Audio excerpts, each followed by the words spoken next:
The celestial outcast.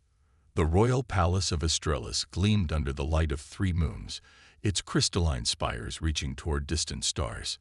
Inside, Princess Lyra stood alone on her balcony, her iridescent skin reflecting the cosmic light and patterns that no other Australian could produce. She was both beautiful and feared, the anomaly of the royal bloodline. Lyra's fingers traced the luminescent markings that spiraled across her arms, the visible manifestation of what her people called the stellar flaw. Where normal Australians bore skin of uniform opalescence, Lyra's body was a canvas of shifting constellations, patterns that moved and changed with her emotions. It was considered an impairment, a dangerous mutation that had appeared in her genetic line after centuries of careful breeding. "Your Highness," came a voice from behind her. "The council awaits." Lyra turned to face her attendant, noting how the young Australian kept his eyes downcast, avoiding direct contact with her skin patterns. Even her own people couldn't bear to look at her directly. She nodded and followed, her flowing robes trailing behind her as she walked the long corridor to the council chamber. The chamber fell silent as she entered, 12 pairs of eyes fixed on her briefly before looking away in practiced politeness. High Chancellor Varen stood and bowed stiffly. "Princess Lyra, we have received word that the human delegation will arrive within the cycle. As you are uniquely suited to interact with their species, the king requests your presence at the welcoming ceremony." Uniquely suited, a diplomatic way of saying she was the only one who could tolerate prolonged exposure to humans without experiencing the telepathic overload that affected normal Australians. Another side effect of her condition, her mind remained closed, impervious to the thoughts of others, while also unable to project her own. A blessing and a curse that had left her isolated all her life. "I understand my duty," Lyra replied, her voice cool and controlled. "I will represent the royal house as required."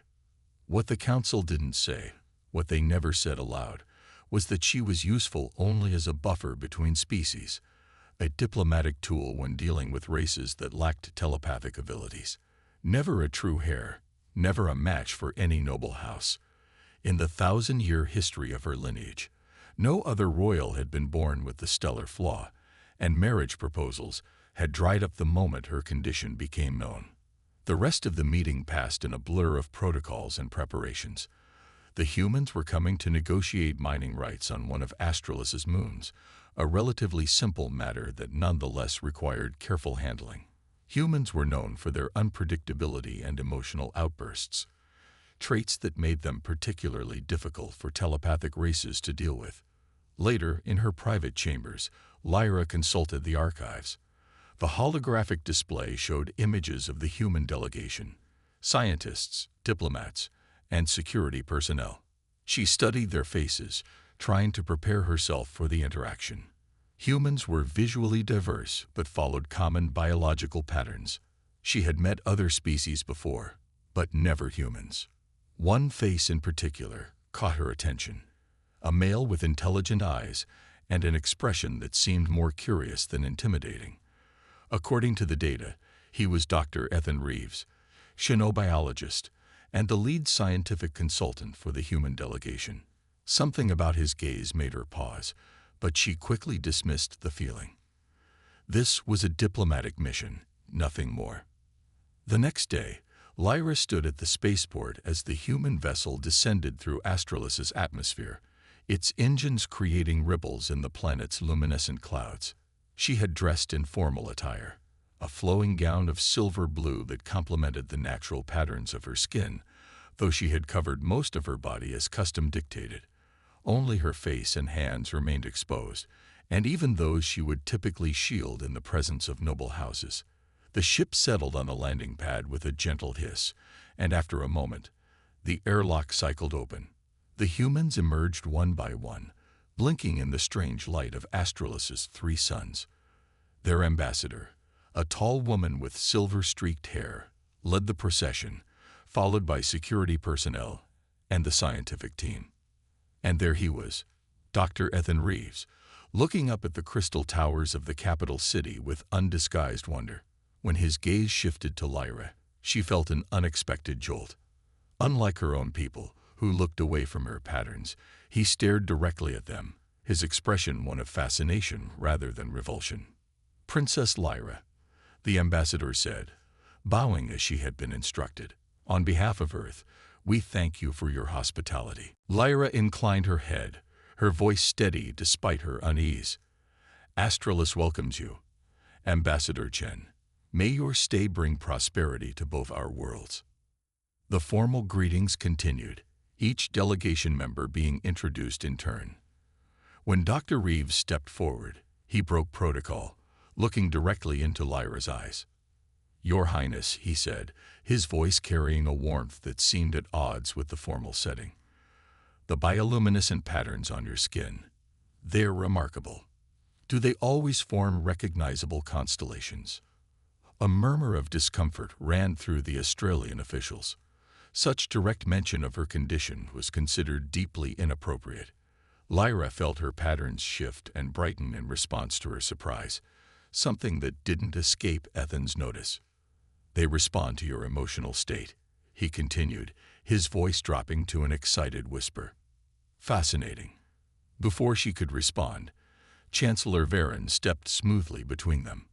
"Dr. Reeves, you will find that Princess Lyra has been specifically assigned as your liaison due to her unique qualities. There will be time for scientific discussions later."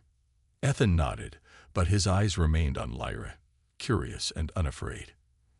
In that moment, something shifted within her, a feeling she couldn't name, a possibility she had never considered.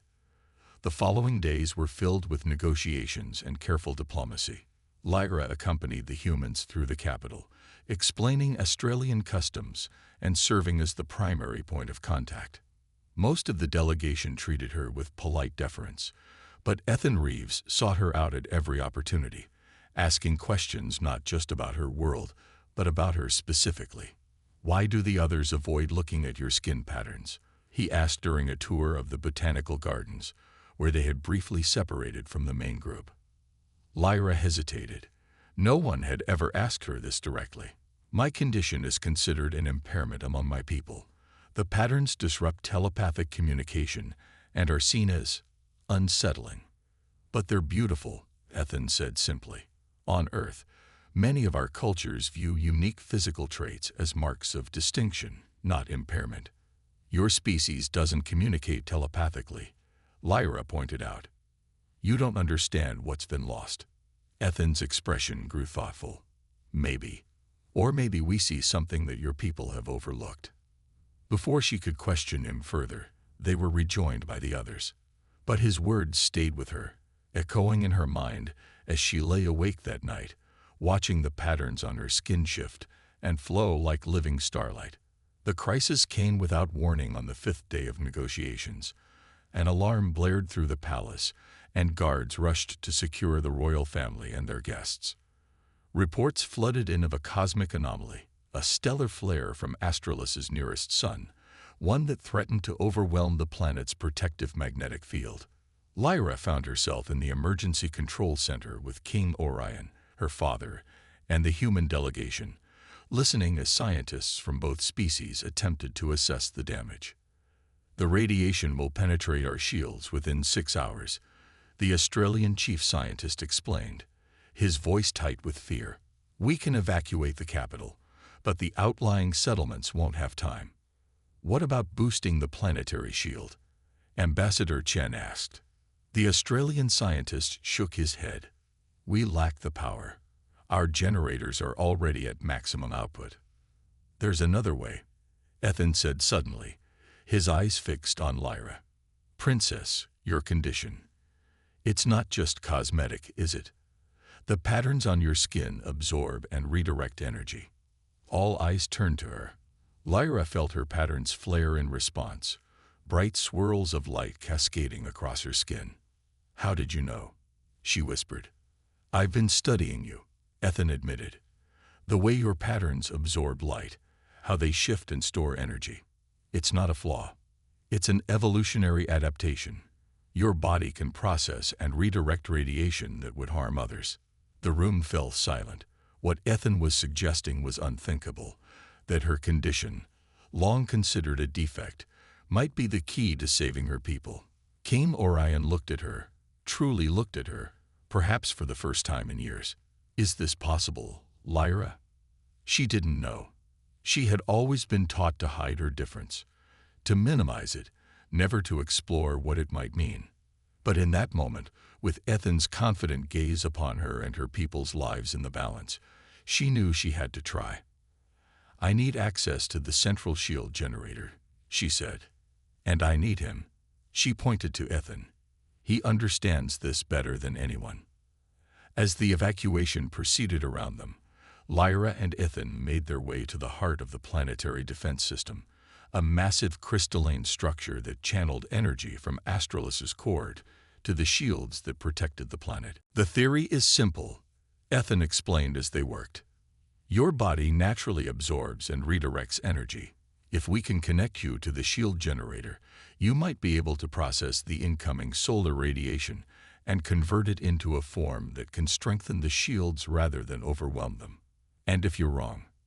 Lyra asked, removing the outer layers of her ceremonial robes to expose more of her patterned skin to the generator's core. Ethan met her gaze, his expression serious. Then we evacuate with the others. But I don't think I'm wrong. The process was painful, more painful than anything Lyra had ever experienced. As the solar flare hit Astralus's atmosphere, she felt every wave of radiation as it passed through the weakening shields.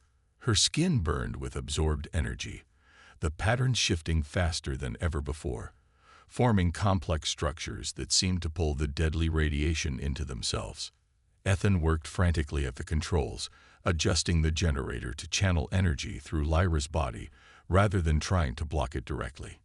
It's working, he shouted over the roar of the machinery. Your patterns are converting the radiation into harmless light. Lyra could barely hear him. Her consciousness was expanding, connecting with the shield in ways she hadn't thought possible. She could feel the entire planet beneath her, the millions of lives depending on her success. For the first time in her life, her difference wasn't a burden, it was salvation. Hours later, when the danger had passed and the skies of Astralis returned to their normal luminescent blue, Lyra stood before the council, her skin still glowing with absorbed energy. Beside her stood Ethan, tired but triumphant. What you did today was unprecedented, High Chancellor Varen said, his voice carrying a note of respect that Lyra had never heard before. You have saved countless lives. What I did, Lyra corrected gently, was discover the truth about myself. With Dr. Reeves's help. She looked at Ethan, who smiled back at her with a warmth that made her patterns shift into a constellation she had never formed before, one that the ancient texts call the mark of destined change. The council meeting ended with new respect for both Lyra and the human delegation. As they left the chamber, Ethan drew her aside. I've been authorized to extend a special invitation, he said. Earth would like to establish a permanent scientific exchange with Astralis, focused specifically on studying energy manipulation and conversion. They want you to lead it. Lyra stared at him in disbelief. Me? But I'm. Exactly what both our worlds need, Ethan finished. Someone who bridges the gap between our species, who sees possibilities where others see limitations. He hesitated, then took her hand, watching in fascination as her skin patterns flowed toward his touch, responding to his bioelectrical field in a way she had never experienced with her own kind. There's something else, he said, his voice dropping to a near whisper. This is highly irregular and probably violates a dozen protocols, but after what we've been through. He took a deep breath. Princess Lyra of Astralis, will you bond with me? The patterns on Lyra's skin froze, then exploded in a cascade of light that illuminated the entire corridor. Bond, the human equivalent of marriage, of partnership, of chosen family. No one had ever asked her this. No one had ever wanted her.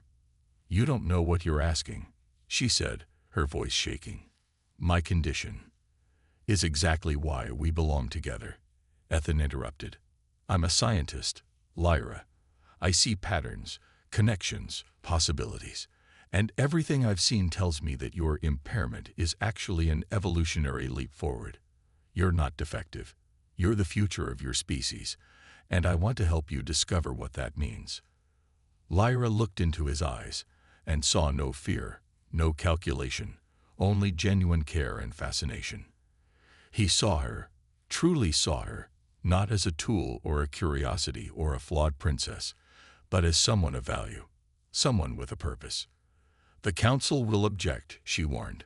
"My father, the noble houses, they've never accepted me." Ethan smiled. "After today, I think their perspective might be changing.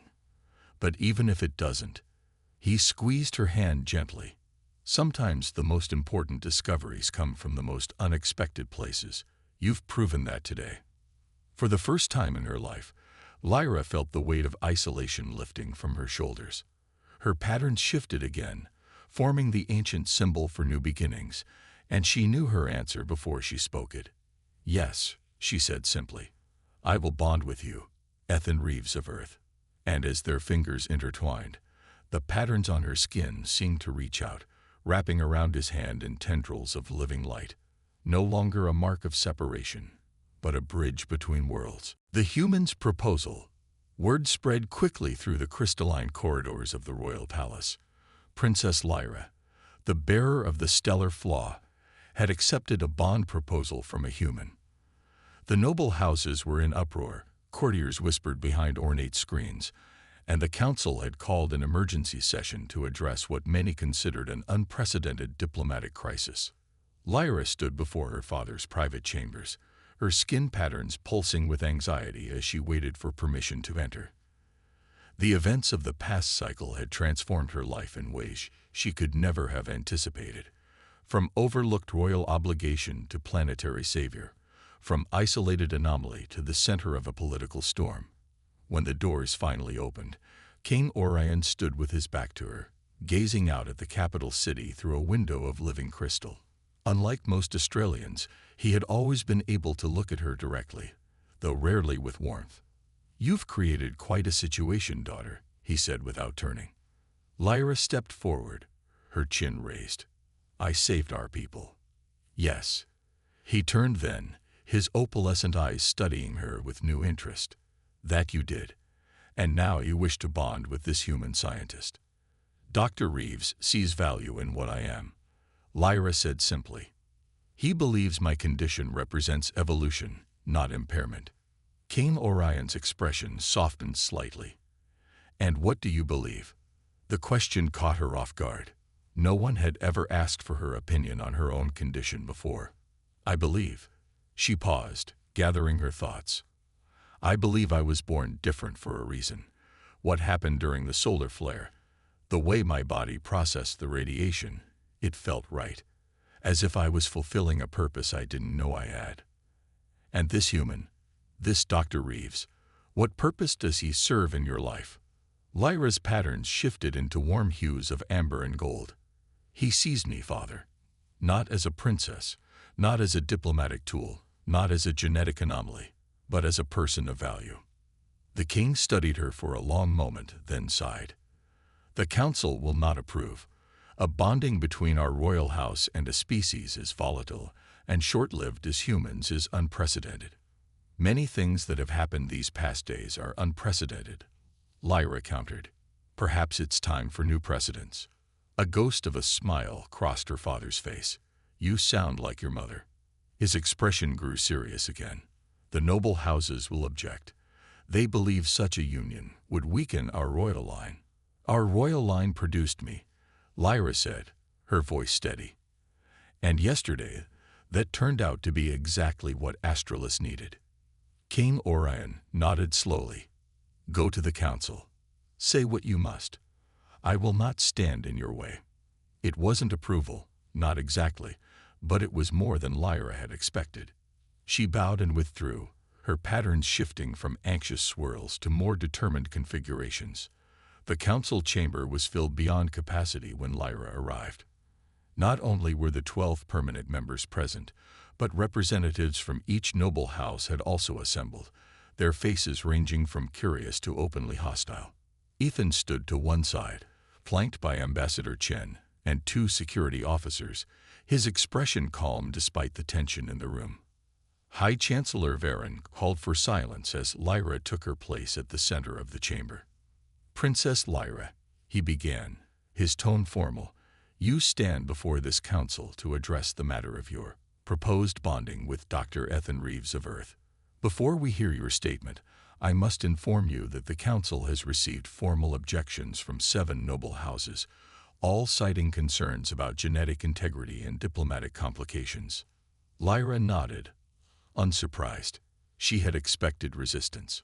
"Honored Council, noble representatives," she began, her voice clear and strong.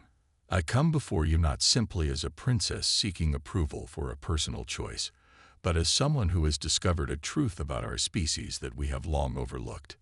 She gestured, and the chamber's holographic display activated, showing detailed scans of her skin patterns taken during the solar flare crisis. "What we have called the stellar flaw is not a defect," she continued. "Dr. Reeves's analysis confirms what happened during the crisis. My body naturally absorbs and redirects energy in ways that protected our entire planet. This is not an impairment, it is an adaptation, one that may be crucial for our future." A murmur ran through the assembled Australians. One of the noble representatives, Lord Tavik of House Lumen, rose to speak. "While we acknowledge your service during the crisis, Princess, this does not change the fact that your condition disrupts telepathic bonds. A union with a non-telepathic species would only compound this isolation. Think of any offspring. They would be cut off from their cultural heritage, unable to connect with their own kind." Ethan stepped forward before Lyra could respond. "With respect, Lord Tavik, you're making assumptions based on limited data. My research suggests that Princess Lyra's telepathic isolation isn't a defect, but a specialization. Her mind has developed different neural pathways, specifically to process and convert energy." "And what qualifies a human to make such assessments?"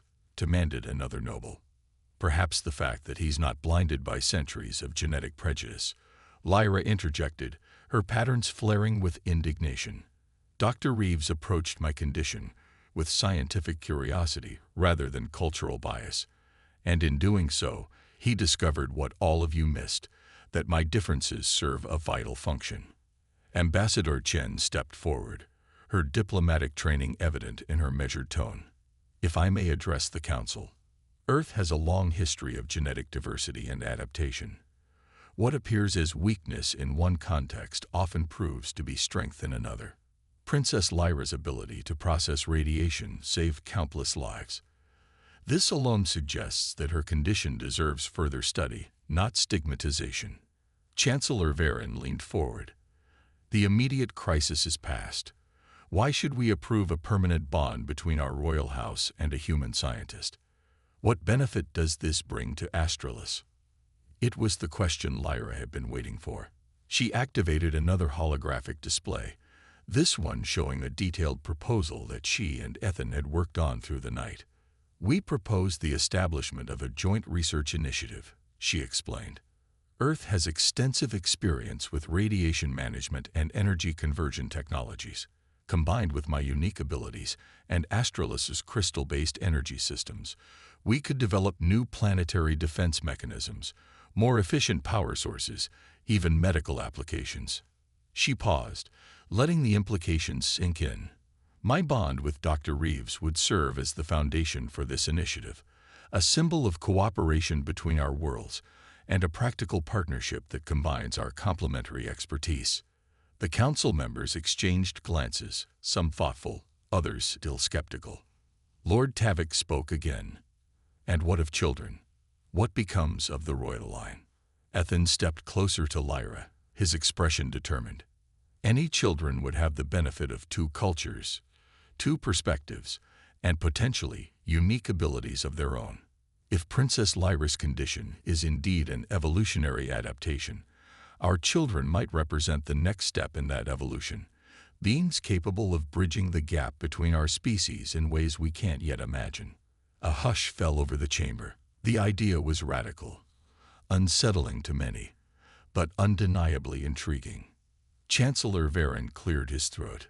This council must consider all aspects of this unprecedented proposal. We will require time for deliberation. With respect, Chancellor, Lyra said, her voice quiet but firm. I did not come here seeking permission. As a royal heir who has proven her value to this planet, I came to inform you of my decision and to propose a path forward that benefits all. Her words hung in the air, bold and uncompromising. In the silence that followed, King Orion himself entered the chamber, his presence causing all to rise in respect. My daughter speaks truly, he said, his regal voice carrying to every corner of the room. Yesterday, she saved Australis when no one else could. Today, she offers us a vision of a future where what we once considered a flaw becomes our greatest strength. He turned to Lyra, his eyes meeting hers directly. The royal house supports this bond and the initiative it represents. The declaration sent shockwaves through the assembly. The king's support changed everything. Slowly, the representatives of the noble houses began to withdraw their objections, some grudgingly, others with growing interest in the possibilities Lyra and Ethan had presented. As the council session concluded, Lyra and Ethan stood together in the center of the chamber, their hands joined. The patterns on her skin had formed a new configuration, one that the ancient texts called the convergence of destinies, a rare pattern said to appear only when paths aligned in perfect harmony. Later, as they stood on Lyra's balcony, watching the 3 moons of Australis rise above the crystalline city, Ethan traced the patterns on her arm with gentle fingers. They're changing, he observed. The constellations are different from when we first met. Lyra nodded. They've never formed these patterns before. It's as if. She hesitated, searching for the right words. As if they were waiting for something, or someone, to catalyze a change that was always meant to happen. Ethan smiled. A scientist would call that an induced phase transition, a dramatic shift in state triggered by the right conditions. And what would a human call it? Lyra asked, leaning into his touch. Destiny. He replied simply. Or maybe just love. The word hung between them, new and unexplored. On Australis, bonding was typically a practical affair, a joining of compatible minds and genetic lines. The human concept of love, with its emotional depth and irrational certainty, was both foreign and fascinating to Lyra. When you asked me to bond with you, she said softly, was it only because of my abilities? Because of what I might contribute to science? Ethan turned to face her, his eyes serious.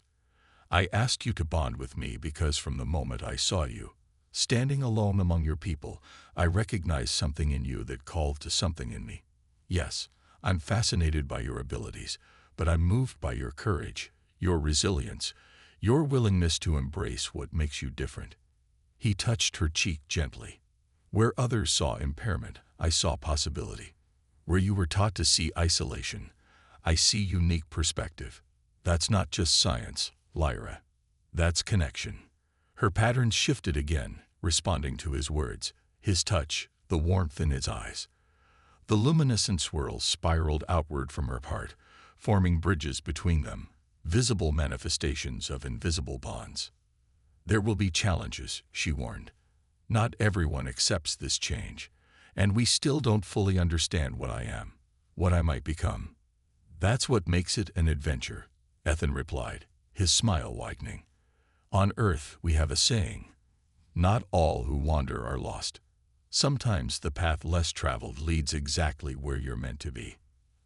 As the moons of Australis cast their light upon them, Princess Lyra, once rejected, now acclaimed, realized that in finding acceptance from this one human, she had finally begun to accept herself. Her patterns weren't a flaw but a gift, not just to her people but to the universe, and in Ethan's eyes, she saw not just her reflection but her future, a future neither of them could have imagined, but one they would now create together. Their bond would become legendary across worlds, the impaired alien princess and the human who saw her true worth, whose union would forge new understandings between species and unveil evolutionary possibilities that would change the course of both their civilizations. But in that moment on the balcony, under the light of three moons, they were simply two beings who had found in each other something rare and precious. The courage to see beyond limitations, and the vision to recognize that sometimes what appears to be an impairment is merely a difference waiting for its purpose to be revealed.